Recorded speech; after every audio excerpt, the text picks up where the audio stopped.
ശിവഭഗവാന്റെ ഉദ്ഭവത്തെക്കുറിച്ച് നിങ്ങൾക്കറിയാമോ? ഒരിക്കൽ ബ്രഹ്മാവും വിഷ്ണുവും തമ്മിൽ തങ്ങളിലാരാണ് കൂടുതൽ ശക്തനും പ്രധാനനും എന്നതിനെക്കുറിച്ചൊരു തർക്കം നടന്നു. തർക്കത്തിനിടയിൽ ഒരു ജ്വലിക്കുന്ന സ്തംഭം അവരുടെ മുന്നിൽ പ്രത്യക്ഷപ്പെട്ടു.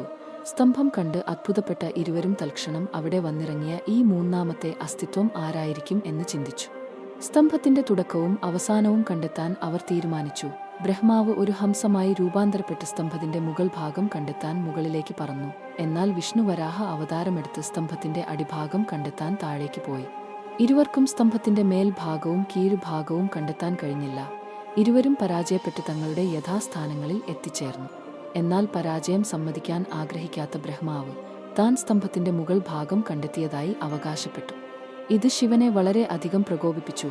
സ്തംഭത്തിൽ നിന്ന് ഗംഭീരമായ രൂപത്തിൽ പ്രത്യക്ഷപ്പെട്ട ശിവൻ ബ്രഹ്മാവിനെ ശാസിക്കുകയും ഇനിമുതൽ ബ്രഹ്മാവിനെ ഒരു ക്ഷേത്രങ്ങളിലും ആരാധിക്കുകയില്ലെന്ന് പ്രഖ്യാപിക്കുകയും ചെയ്തു.